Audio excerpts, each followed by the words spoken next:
Женский голос мен чек калгам. Бетим кызарып кеткенин билдим дагы.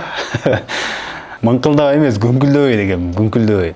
Башкадан карыз болсо дагы сүйүүдөн, сезимден карыз болбош керек деп ойлойм мен. Партирлер жанагы жерден тешке кирип кеткен. Шашпай отуруп айтып бере турган маселе. Бул 15 минуттан ичинде батпайт. Айта албайм, өзүм жөнүндө жооп берейин. Хитр эмес, сапаттуу чыгарма. Расход аябай чоң болуп кетет экен эсептеп көрдүк биз. Анан ушул сиздин комментарийиңизден кийин айтпай эле коеюн деп калдым. Мен башкаларга караганда азыраак ырдайм бирөөлөрдүн ырларын.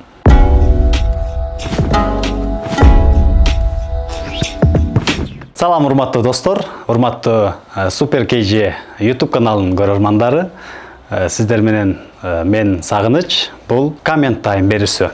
Анда эмесе суроолорду баштадык. Москвадагы жалпы биздин угармандарга чоң салам. Буюрса, быйылкы жылдын эсебинен 5 жолу барып келдим. Дагы буюрса жолугабыз. Менин ырларымы, менин идеям менен менин досум Камчыбек Өскөнбаев досум жазып берет.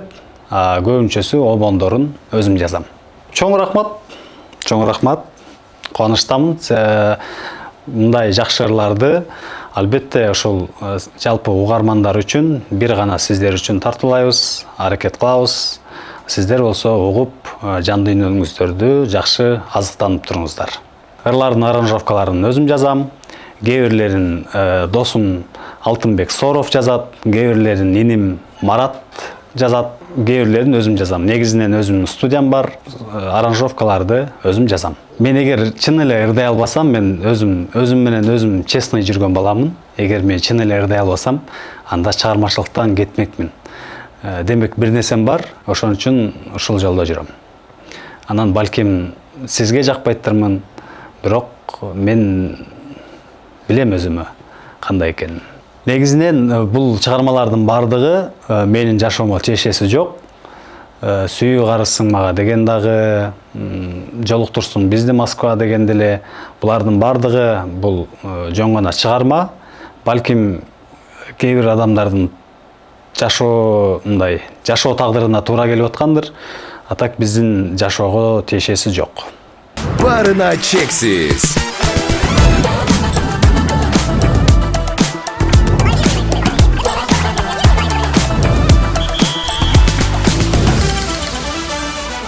Барына чексиз. Жашырган махабатым деген чыгарма бул жеке менин обонум. Мына жан дүйнөмөн чыккан обон. Анан стилдер кээде окшош болуп калышы мүмкүн. Так бул которулган эмес, башка болгон эмес. Бул ушул жеке кыргыздын обону, кыргыздын сөзү, кыргыздын идеясы. Бул ырдын автору сөзү Камчыбек Өскөнбаев, обону мага таандык. Стройкада иштебеш үчүн мен сизге сунушум музыкалык билим алсаңыз, мен азыр ушул убакка чейин билим алып жүрөм. Сизге да сунуштайм, музыкалык билим алсаңыз, бул жерде ырдап коюу эле эмес, ыр тандоо, ошол эле вокал, стиль, ошолордун бардыгын үйрөнөсүз. Анан акырындан чыгармачылык жолуна түшөсүз. Чыгармачылык жолу мындай бул бир чоң казан да, анан ошол жакка ким кааласа келип даам татса болот. Анан ошентип сиз дагы келип чыгармачыл дүйнөгө аралашсаңыз болот. Бирок бир аз билим, түшүнүк алып керек. Ал жерде көп адам болчу. Анан телефонду кармап алып туруп ырдаганымдын себеби мен бул чыгарманы жатка билем. Бирок көп адам ырдап атканда башкалар ал ошол видеодон мурда дагы 2-3 дубль болгон. Анан ар ким ар сөздү айтып ырдаган үчүн мен өзүмө туура болуш үчүн өзүм текст кармап ырдагам. Башкалар кандай ырдаган өзүм айта албайм, өзүм жөнүндө жооп берейин. Өзүм ошол тууралык үчүн гана, өзүм текст билсем дагы, башкалар одновременно кошулуп ырдап баягы ар сөз болбосун деп өзүм туура ырдаш үчүн текст карагам. Анан кыйкырып ырдаганым боюнча эми ал жерде аккордеон ойнолуп атат, нар жакта да башка немелер ойнолуп атат. Анан кыйкырып ырдаганга туура келген. Кыйкырып ырдаганыбыз жакпаса кантейин, бир келген өмүрдө ушундай экен. Тембр кыйкырып ырдагандан бузулбайт. Тембр бул коюлган, вокал коюлгандан кийин кыйкырып ырдасаң деле, кыйкырбасаң деле ошол бир эле тембр болот. Келинчегим жогорку билимдүү ырчы, буга чейин да ырдап жүргөн. азыркы учурда ырдабайт, үйдө кожойке. Ырдап жүргөн адамды мен жан дүйнөсүн туура түшүнөм. Анан кээде ырдагысы келип калганда мен менен дуэт ырдап турат. Негизинен менин максатым хитр эмес, сапаттуу чыгарма. Болушунча сиздерге ошол сапаттуу чыгармаларды сунганга аракет кылам. Анан албетте хит болуп, көпчүлүккө жагып, жалпы элибизге жагып турса, кубанычта болобуз, шыктанабыз. Ошол рахмат сизге дагы. Мейли жазып, биз менен кабарлашып көрүңүз, угуп көрөлү кеңешип. Анан чын эле жакшы болсо, чын эле сапаттуу болсо, ырдайбыз. Бирок мен ыр жазам, мен ырым ырдабайсыңбы дегендер аябай көп. Анын негизи маңызында, сапатында жатат маселе. Күлүп тарта турган оюбуз жок. Анткени бул чыгарма күлүп тартсаң расход аябай чоң болуп кетет экен эсептеп көрдүк биз. Андай расходко биз 2 күлүп тарта алат экенбиз. Эмпатрисин эле угуп турасыздар. Бул ыр андай болгон эмес. Бул ыр жазылып, бул ыр обону мага таандык. Эч жактан урдаган эмеспиз. Анан бул ыр жазылып, ырдалып чыккандан кийин кээ бир кайрыктары бир орусча ырга окшош экен. Ал ырды ошол комментарийден окуп, анан ошону интернеттен издеп, эски ыр экен таап уксак, ошол чын эле кээ бир жерлери окшош экен. Так ал ырдыдан урдай турган же ошондой оюбуз жок болчу. Бирок андай окшоштук боло берет. Бир эле менин эле ырларым эмес, чоң эле композиторлордун ырлары дагы, мисалы, корейче ырларга окшош болуп, кээ бирлерин бир мультиктердин бир ырларына окшош болуп калгандарын көрүп эле жүрөбүз. Меники дагы ошондой окшош болуп калыптыр. Бирок бул ыр менин ичимен чыккан ыр болчу. Чекерчи, так. Мен ырчы элемин, бирок тарыхый негизи китеп окуганды жакшы көрөм. Анан китеп окуп атсам, бир тааныштарым, көп эле тааныштарым айтып калды. Китеп окуп, анан болгон окуяларды бөлүшүп айтып атсам, ушундай бизге деле айтчы деп. Анан ошондон ой келип калды, ошол анча-мынча бир маселелерди, анча-мынча мындай билбегендер билип алсын деп, интернетке ошентип окуганымы гана бөлүшүп айтканмын. Анан ушул сиздин комментарийиңизден кийин айтпай эле коеюн деп калдым. Ошол билгиңиз келсе туура айтасыз, билгиңиз келсе өзүңүз деле таап окуп аласыз да. Мен ырымы ырдай берейин.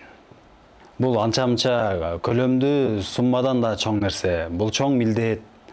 Кээ бирлер деген ошентип сүйүү менен ойноп жок болуп кеткен да учурлар бар. Ошон үчүн сүйүү карызсың мага деген бул жакшы нерсе.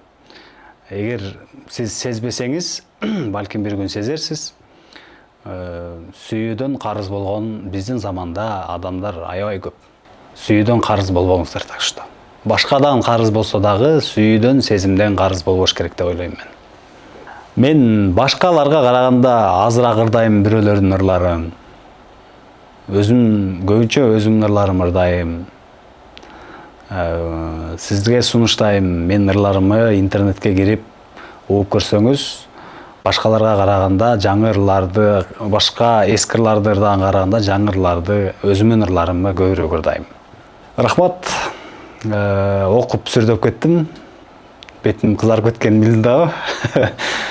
Рахмат. Ошондой алып адамдарга окшош турганыңызга чоң рахмат. Эми бирөөгө окшошолу дебейбиз, бирок биз дагы ошол аракет кылып жүрөбүз. Эми бул маселе негизи шашпай отуруп айтып бере турган маселе. Бул 15 мүнөттүн ичинде батпайт. Негизи эле мен ойлойм, чыгармачыл адам эркин болуш керек деп. Анан чыгармачыл адамды бияка бар, аяка бар деген эч кимдин акысы жок. Мен тем более өзүмкүн бербеген баламын. Ошол. Анан бул маселе боюнча кенендеп эмне болгон, кайдан башталган, каяктан кайерден бүткөн бул маселе боюнча мындай кенендеп сүйлөш керек да. Айгерим экөөбүз эфирде фонограмма кылыш керек да бул. Бул деген жанды ырдай албайт деген маселе эмес. Негизи любой эле эфирде фонограмма кылбасаң, ал баягындай же биздин баягы техникага эле жетише элекпи, же ошол техниканы иштеткен адамдар жетише элекпи, кыскасы жанды ырдасаң эле бир кылдап бирдемке болуп калат. Анан придется ошого фонограмма кылганга. Анан фонограмма кылып атканда бул даана биздин айып. Биз деген ал ырды студиядан жазып бүтүп эле анан барганбыз да. Барып ырдап атканда ким биринчи башташын, ким кайерден башташын эске албай калыппыз. Анан прямой эфир болчу. Анан баягы на всякий случай деп эле мен мындай микрофонду кармап оозума жакындатсам, көрсө пультта турган адам ушул баштайт экен деп мени крупный планга алган экен. Анан мен ошентип женский голосмен чыгып калгам. Ошол ушундай болуп, эми бул жашоо кээде ушинтип атылып турабыз. Бул мен үчүн нормалдуу эле көрүнүш. Мындан дагы көп атылган, сахнанын полунан түшүп кеткен дагы учурларым болгон. Бул нормалдуу эле көрүнүш. 2014 жыл беле, 2013 же 2014 жылы Баткен областына Кулуңду деген жакка чейин гастролдоп, Даниил агабыздын концерти менен барганбыз. Анан бул сахнанын немеси полу монтуп турганын концерт башталганга чейин көргөн болчу, баарыбыз эле көргөнбүз. Анан мен ар жакта алаксып жүрүп, менин номерим келип, ырдай турган жерине чейин келип калыптыр уже. Анан бол дегенде мен шашып тытып барып туруп эле жанагы жерден тешке кирип кеткем. Анан кайра чыгып, кагынып алып, анан кайра ырдагам. Мыңкылдабай эмес, күңкүлдөбөй дегем, күңкүлдөбөй. Мен өзүм студияда иштетем. Анан кээ бирлер деген ырдап кетет дагы. Нар жакта бэк вокалдар болот, аркасында, припевтердин аркасында. Анан ошону деген өзү второй голосторун ала албайт. Второй голос алыш үчүн бир аз слух керек неме болот. Анан ошого деген мен келинчегимдин ыры эмес, ал башка бирөөнүн ырын кооздош үчүн ырдап аткан маалда бэк вокалга мындай таза, мындай четко ырдаш керек да. Анан мен келинчегим бир аз ал вокалистка, бирок бэк вокал алып жүрбөгөнгө мындай күңкүлдөп дефект бере берген үчүн күңкүлдөбөй таза ырда дегенге туура келген. Ал не то что менин келинчегим, аны деген мисалы мен иштешип жүргөн ырчылардын баарына эле кемчилигин айтып, ачык эле айтып, баягы эмне деп коет, ооруну жашырсаң өлүм келет дегендей, аны жашырбай эле ачык айтыш керек. Мондай такылдап ырда, же мындай ырда, же жай ырда, миилинки болуп ырда деп мен айтканга туура келет. Анткени ыр чыгарма ошону сурап атат, мен ошол образды чыгарып беришим керек. Мен ошол үчүн акча алам. Жубайым мен ар тараптан колдойм, чыгармачылыктан эле эмес. Эмне мисалы үчүн жеке жашоодо деле мондай кылбайлы, тигиндей кылбайлы деген ойлорунун баарын эле колдойм. Даже бир жакка ушул мына 10 жылдай болуптур жашаган, 10 жылдан ашып калыптыр. Бир жакка барам десе дагы мен жок деген күнүм боло элек. Кайка барам десе дагы мейли барып кел дейм. Урматтуу достор, бардык суроо бергениңиздерге чоң рахмат. Анча-мынча кемчилдиктер болсо эске алабыз. Мындан кийинки бул берүүгө келе турган конок салты боюнча мен Нури ырчы карындашыма узаттым. Барыңыздарга чоң рахмат, бул берүүгө ийгилик каалайм.